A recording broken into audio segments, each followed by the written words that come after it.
Hola, bienvenidos a un capítulo más de Maestros Mexiquenses, Pláticas en el Nido. El día de hoy tenemos una invitada muy especial, es una maestra muy destacada, ella es Raquel. Hola Raquel, ¿cómo estás? Hola Marco, buenas tardes. Muy bien, gracias. Encantada de estar aquí. Agradezco la invitación a este espacio que nos brindan a nosotros como docentes para poder expresar y compartir un poquito de nuestra experiencia. Muy bien Raquel, pues sí, precisamente ese es el objetivo de este espacio, una plática donde podamos ir conociendo a más y más mexiquenses, maestros muy destacados y pues bueno, nos recomendaron contigo porque tienes una gran historia. Gracias. Esta historia es tu vida, una vida de vocación, una vida de servicio. ¿Y qué nos puedes platicar? ¿Desde cuándo inició este tema de que querías ser maestra? Bueno, pues el tema de desde cuándo quería ser maestra, yo creo que lo traje desde toda la vida. Esta parte de la docencia corre prácticamente en mis venas. Mi papá es maestro también, mis hermanos también son maestros, entonces, pues bueno, creo que ya viene desde ahí. Desde chiquita siempre tuve la inquietud, ¿no? Siempre me ha gustado mucho esta parte. Recuerdo perfectamente la primera práctica, que en ese momento eran prácticas de observación que tuve cuando ingresé a la normal. Para mí fue fascinante enfrentarme a la vida que se daba en los grupos, ¿no? Recuerdo que fue en Huixquiluca, justamente, con un grupo de pequeñines, y entonces dije, pues, esto es lo mío, me encanta. ¿Ahí tú hiciste tus prácticas, por así decirlo? Las prácticas de observación que fueron al inicio, fue en el primer semestre. Ajá.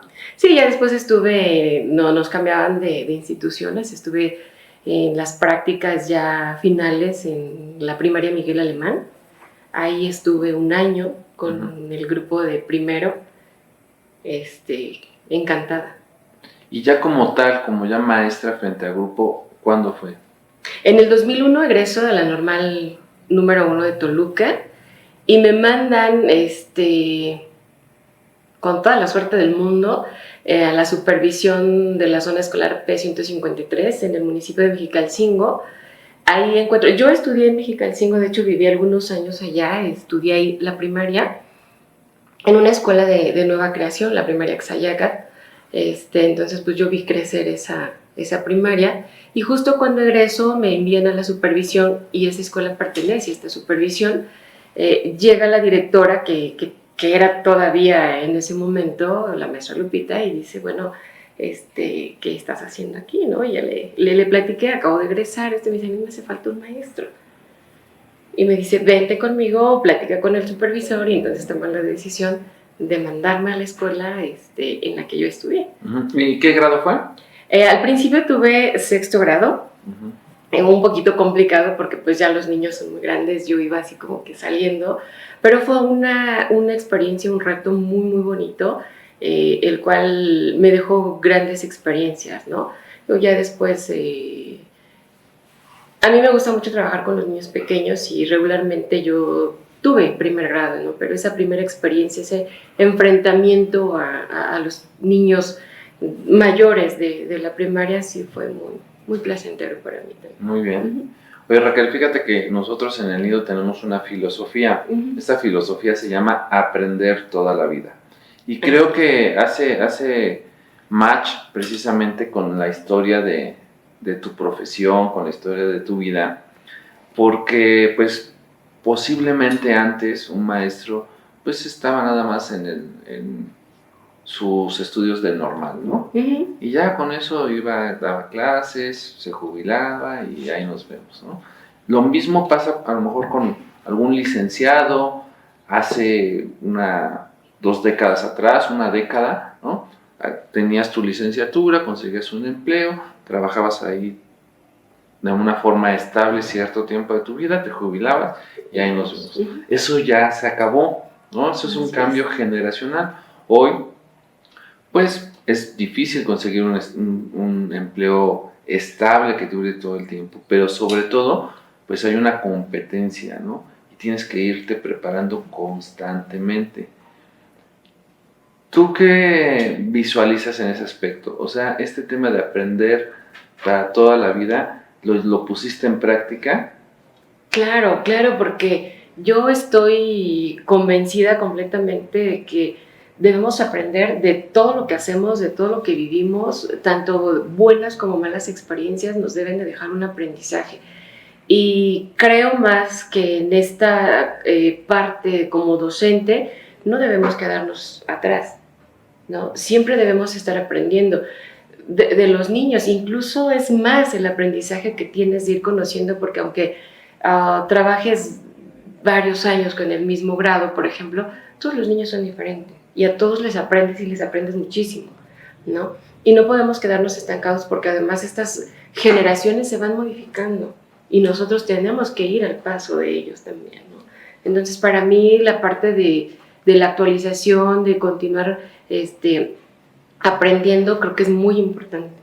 Y es a lo que ahora te dedicas. Así es. A ver, platicamos. Así es. Digo, igual por azares del destino y pues, ¿por qué no? Por una búsqueda personal, logro ingresar a la Subdirección de Formación Continua ahora, que en ese momento era la Subdirección de Actualización y Formación, ¿no? Entonces, ahora me doy cuenta desde otro enfoque la importancia que tiene la actualización, ¿sí?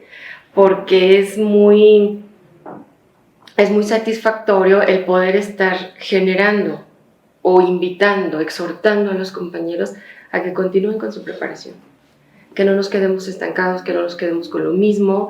Y en esta parte de la formación continua he tenido ya en 11 años, que tengo en la subdirección, he tenido la fortuna de estar en diferentes áreas. Desde el inicio, que fue con 2 programas, en ese momento se manejaba Previole, prevención de la violencia contra la mujer, equidad de género. Entonces, pues bueno, con todas las modificaciones que he ido teniendo, yo me metí mucho en esos temas y se trabajaba muy padre, porque podíamos llegar a nuestros centros de maestros. Son 26 centros de maestros los que hay a lo largo y ancho del Estado de México, y llegar con estos temas y ver a las maestras, a los maestros interesados, pues es muy satisfactorio, ¿no? Estuve también en la parte del área académica, coordiné algún tiempo el área académica de la subdirección, y también fue muy enriquecedor para mí como persona, como profesionista. Tuve la oportunidad en ese momento de poder vincularme con todas las direcciones de educación básica, poder sumar los esfuerzos que ellos con sus propios cursos y nosotros con los que teníamos, pues fortalecer lo que había, ¿no? Dar los tiempos justos para que toda esta oferta no se empalmara y nuestros compañeros docentes pudieran acceder a ellos sin ningún problema, ¿no? ¿A dónde me voy ahora, no? Okay. Entonces, también estuve un lapso muy corto cuando inicia lo del acervo digital educativo, cuando se da esta migración a la Secretaría. Tuve la oportunidad de estar muy, muy de cerca en esa parte. Creo que esto del acervo digital también es una parte muy enriquecedora, porque como docentes creo que todavía nos falta un poquito esa parte de poder sistematizar, registrar nuestra experiencia, para ayudar a los demás, para darla a conocer. Y esto del acervo digital viene a cambiar un poquito esa situación, porque nos están pidiendo justamente tu experiencia, sistematiza, cuéntanos, dinos, ayuda a los demás contándoles tu experiencia, ¿no? Entonces, pues bueno, estuve, repito, poco tiempo, y de ahí me voy a periodo sabático. Por ejemplo, ahorita estoy en periodo sabático. Ajá. Que es un ¿Puedes comentar, por favor, qué es periodo sabático? Periodo sabático es una prestación, sí, desde mi punto de vista es una prestación muy bondadosa, porque como docentes nos metemos mucho en nuestro trabajo y a veces no tenemos el tiempo para reflexionarlo, para hacer un alto y no dejando de lado todo lo que conlleva, todo el propósito de la educación, sí nos podemos dar un respiro de un año en el que podemos hacer otras cosas que nos puedan ayudar a fortalecernos a nosotros mismos, ya sea estudiando, elaborando algún proyecto, ¿no? Entonces, periodo sabático es eso, es poder tomar un año justamente para crear, para actualizarnos, para mejorar nuestra práctica docente. Un año con goce de sueldo. Así es, un año con goce de sueldo. ¿Es una de las prestaciones? ¿Es un concurso? ¿Cómo es? Se participa, sale una convocatoria aproximadamente a inicios de febrero cada año, en la que, bueno, viene una serie de requisitos, líneas a seguir, que puedo estudiar, que puedo hacer en mi proyecto, y entonces llevo toda mi documentación y puedo participar. Es una participación, efectivamente. Ya como beneficiados tenemos 310 plazas. Muy bien. Muy bien.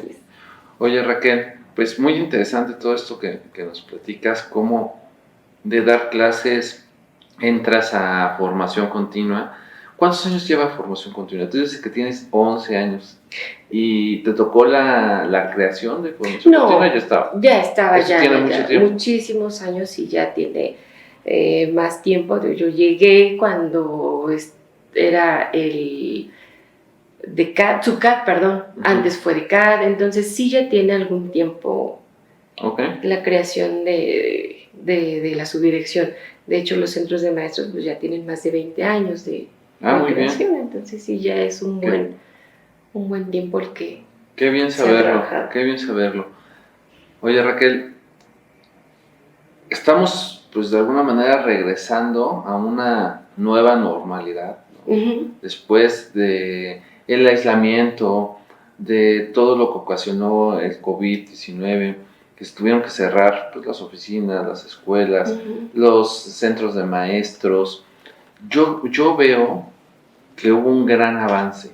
Yo veo que muchos maestros se pusieron las pilas en cuestión tecnológica, que aprendieron a usar el celular, el smartphone, que aprendieron a usar la laptop, que aprendieron a dar clases. De verdad se esforzaron y creo que lo lograron. Pero pareciera que, bueno, ya pasó esta situación, o está por pasar, o pensamos que ya pasó. Estamos en esa transición. No lo sé, no soy especialista en ese tema, pero pareciera como, ok, ya todo eso ya estuvo bien, ahora regresemos. Yo creo que ya no se puede regresar, ¿no? Yo veo muchos avances. Estos avances, ¿cómo se empezaron a dar? También en el tema de la capacitación, ¿qué fue lo que ustedes empezaron a hacer para seguir capacitando ya de una forma pues virtual, o cómo lo lograron? Platícame. Sí, fue un reto también muy fuerte al principio, porque si bien ya en años anteriores habíamos tenido la inquietud de ir justamente ofertando algunos cursos a distancia, pero pues eran como los primeros pasos que dábamos en la subdirección, se estaba empezando esta idea. Pero cuando surge esto de la pandemia, que nos tenemos que aislar, pues tenemos que encontrar las formas.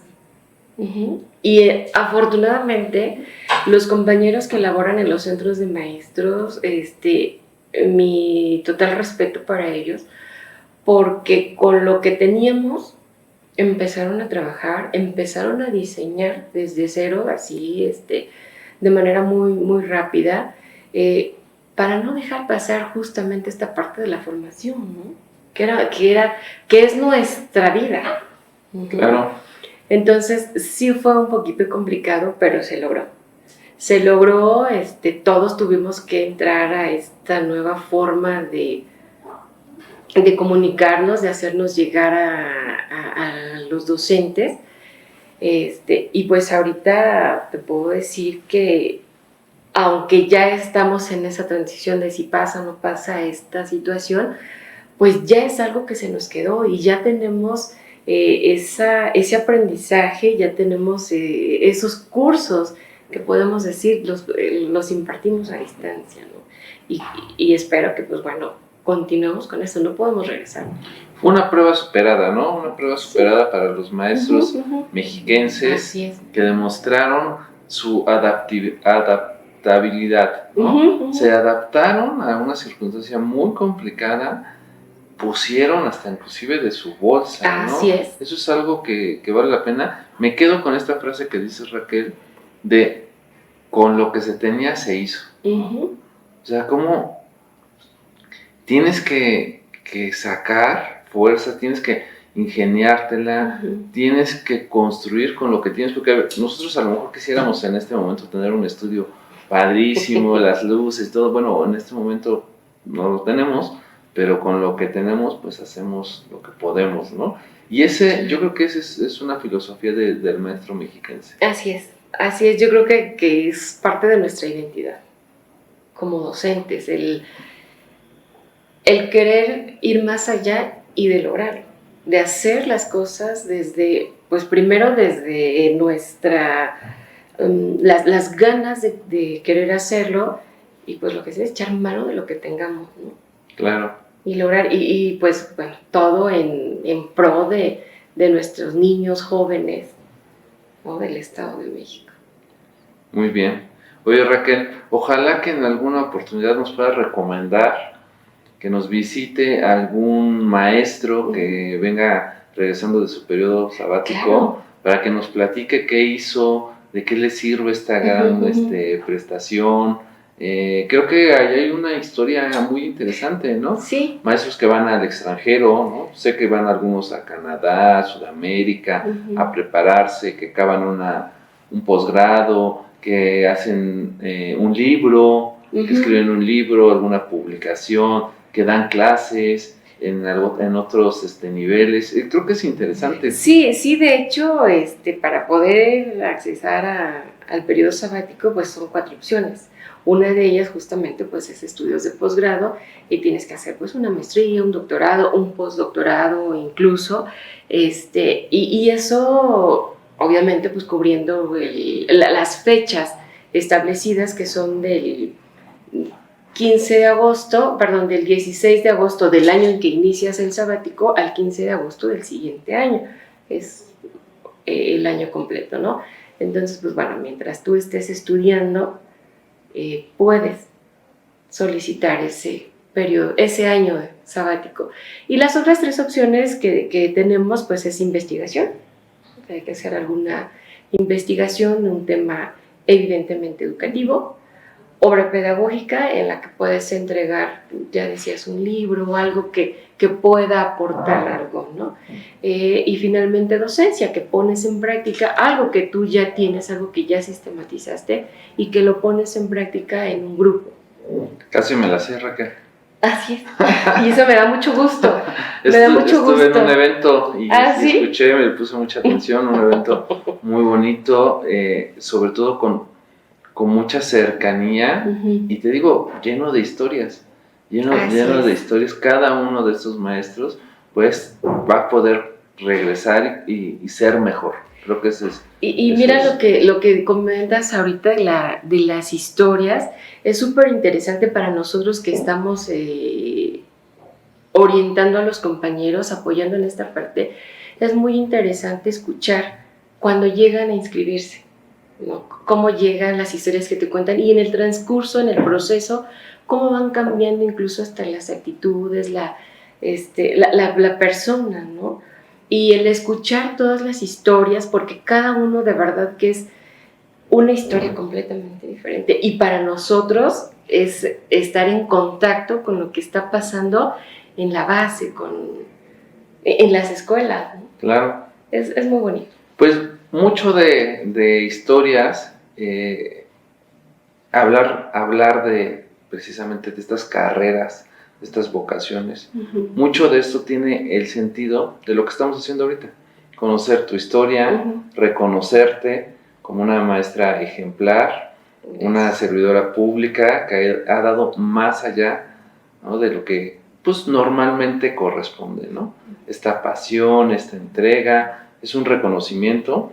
Ojalá que esta entrevista pues la puedan ver tus familiares, tus amigos, tus compañeros, que se sientan orgullosos, orgullosas de contar con tu amistad, con tu cercanía. Nosotros nos sentimos muy orgullosos de tener compañeros como tú, con toda esta pasión, pero también con toda esta experiencia, ¿no? Porque son lugares en donde no puedes llegar a aprender.